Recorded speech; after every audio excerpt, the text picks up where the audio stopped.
Muy buenos días, familia. Aquí seguimos un día más, una mañana más de lunes, dando comienzo a esta preciosa semana que tenemos por delante, que el Señor nos permite vivir y experimentar. Después de haber tenido un fin de semana precioso, por lo menos aquí en Fuerteventura, tuvimos unos cultos preciosos, tanto en Puerto del Rosario a las 11 de la mañana como en Morrojable a las 6 de la tarde.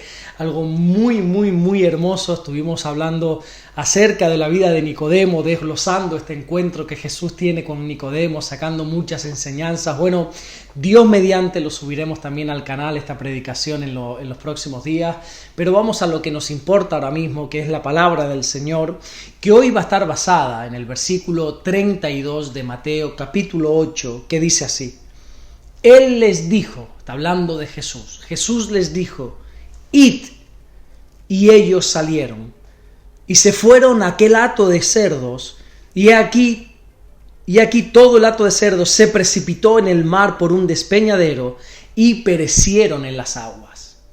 Simplemente, bueno, como método de recordatorio, diré que anteriormente estuvimos viendo cómo Jesús llegó a la tierra de Gadara, de los gadarenos, y nada más poner sus pies en la orilla, la Biblia nos enseña cómo dos hombres que estaban endemoniados corrieron hacia él, y los demonios le dijeron que si los iba a echar del cuerpo de esos hombres, que por favor les permitiera ir a un hato de cerdos que había por ahí cerca. Si fue extraña la petición de estos demonios de ir a los cerdos, más extraña todavía fue la respuesta de Jesús, porque Jesús les dijo, id. Ahora bien, ¿por qué Jesús les permitió a los demonios ir para los cerdos? Lo cierto es que la respuesta no está bien clara porque la Biblia no lo dice. Hay varias teorías, como por ejemplo está la teoría que algunos teólogos afirman diciendo que la intención que tenía Jesús fue castigar a los habitantes de Gadara, ya que trabajaban con cerdos, y la ley de Moisés decía claramente que no se podía hacer eso. Yo personalmente no creo que fuera este motivo, primero porque Jesús no trabaja por la espalda, no trabaja a escondidillas. Si Jesús tenía que decir algo, se lo decía a quien sea. Y segundo, porque según la historia de esta ciudad o esta región de Gadara, podemos decir que esta ciudad era gentil, los habitantes de ahí no eran judíos.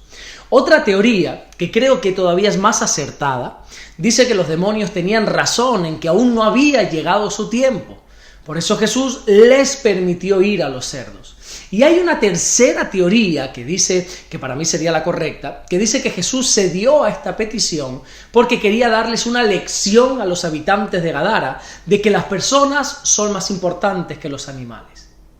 Recordemos que estos endemoniados vivían apartados de la sociedad, en soledad en los sepulcros. Nadie quería tener trato con ellos debido a su condición. Así que la Biblia nos presenta a estas personas como personas aisladas, abandonadas del pueblo de Gadara. Sin embargo, este hato de cerdos estaba bien atendido. Estaban todos unidos y encima tenían gente, cuidadores para que cuidasen de los cerdos. La gente de Gadara parece que le estaba dando más importancia a los animales que a las propias personas. Por eso Jesús permitió que los demonios fuesen hacia los cerdos, porque como vemos en este mismo versículo, cuando los cerdos recibieron esos demonios, todos se precipitaron al mar por un despeñadero, muriendo ahogados. Ahora, imagínate por un momento el inmenso escándalo que allí se formó.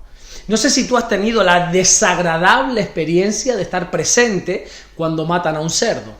Los cerdos son animales que gritan de una manera muy fuerte cuando van a morir. Bueno, más que gritan, gruñen, que es así como se les dice al ruido que hacen los cerdos.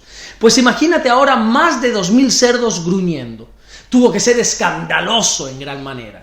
Estos cerdos perdieron el control de sus cuerpos. Nada más recibir esta influencia demoníaca, decidieron precipitarse al vacío. ¿Qué te quiero decir con esto?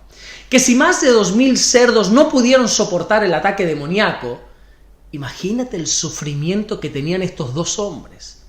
Honestamente, desconocemos la cantidad de demonios que había en ellos. Bueno, podemos deducir que eran miles, ya que cuando Marcos en su evangelio nos cuenta, nos narra esta historia, se recoge una pregunta que Jesús le hace a uno de los endemoniados que le dijo, oye, ¿tú cómo te llamas? Y en Marcos capítulo 5, versículo 9, dice que el demonio respondió, Legión me llamo, porque somos muchos. Una legión en aquella época era una unidad militar que constaba de más de 4.000 soldados romanos. Así que imagínate la cantidad de demonios que podía haber sobre estos dos hombres. Desconocemos también las razones por las cuales estos hombres quedaron endemoniados. No sabemos qué puerta abrieron a través del pecado, no sabemos si fue quizá a través de la brujería, de la hechicería, algún tipo de pecado en específico. Nadie lo sabe porque la Biblia no lo dice. Pero lo cierto es que sea por el motivo que sea, habían quedado endemoniados y eso les estaba arruinando por completo la vida.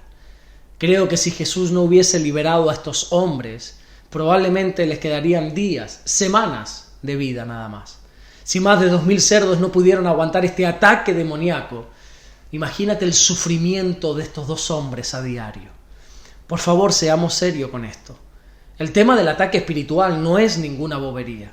Ya vimos la semana pasada cómo la intención de Satanás no es entorpecer, ni molestar, ni desagradar, sino que la intención que tiene Satanás es la de destruir por completo a la persona.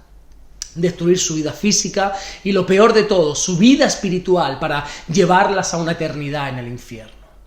Personalmente creo que la iglesia debería estar más preparada para este asunto. Jesús, en un momento dado, dijo en el Evangelio de Marcos, capítulo 9, versículo 29, que hay cierto tipo de demonios que no pueden salir si no es con oración y ayuno. Es decir, que hay ciertas liberaciones que no se pueden llevar a cabo con efectividad, sin que haya una fuerte preparación previa. Esto no es ninguna bobería. Esto es algo que está atormentando gravemente a la gente. Hay personas viviendo verdaderos infiernos aquí en la tierra por culpa de los demonios. Incluso hay muchísima gente que no pudiendo soportar más este tormento, acaban suicidándose. Y mientras la sociedad excluya a este tipo de personas, la iglesia del Señor ha de imitar a Jesús, trayendo libertad sobre el cautivo. Jesús dijo al principio de su ministerio en el Evangelio de Lucas, capítulo 4, versículo 18, que el Espíritu Santo había venido sobre él, entre otras cosas, para pregonar libertad a los cautivos y para poner en libertad a los oprimidos. El Espíritu Santo nos ha sido dado para traer libertad sobre las personas que están viviendo tormentos.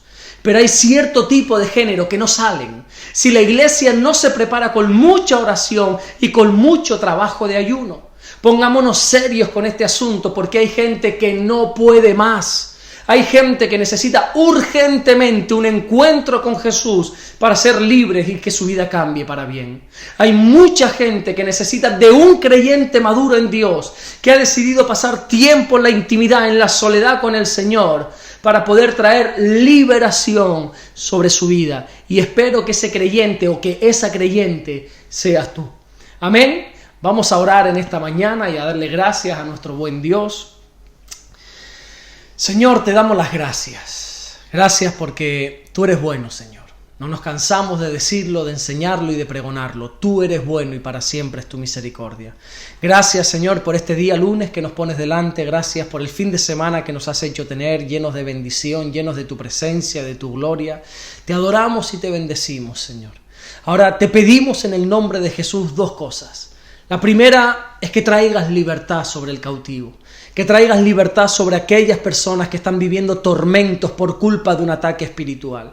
Y la segunda es que prepares a tu iglesia, que nos prepares más, Señor, para saber trabajar en este área, en este asunto de la liberación. Que nos des sabiduría, Señor, que nos des cautela para nosotros poder trabajar con sabiduría en este tema, Señor. Gracias, mi Dios, por todo lo que estás haciendo y gracias por todo lo que vas a hacer. En el nombre bendito y poderoso de Jesús. Amén y amén. Que Dios te bendiga. Nos vemos mañana martes, si así Dios vuelve a darnos el privilegio, y mañana nos vemos para seguir compartiendo la palabra del Señor. Pero como cada lunes te pido por favor que me hagas partícipe de qué aprendiste ayer en el culto, qué predicó tu pastor, qué predicó la persona que compartió la palabra. Hazme crecer un poquito más en el Señor, por favor, y comparte conmigo ese aprendizaje, ese mensaje, esa predicación. Nos vemos mañana, Dios mediante, para seguir compartiendo la palabra del Señor. Dios te bendiga.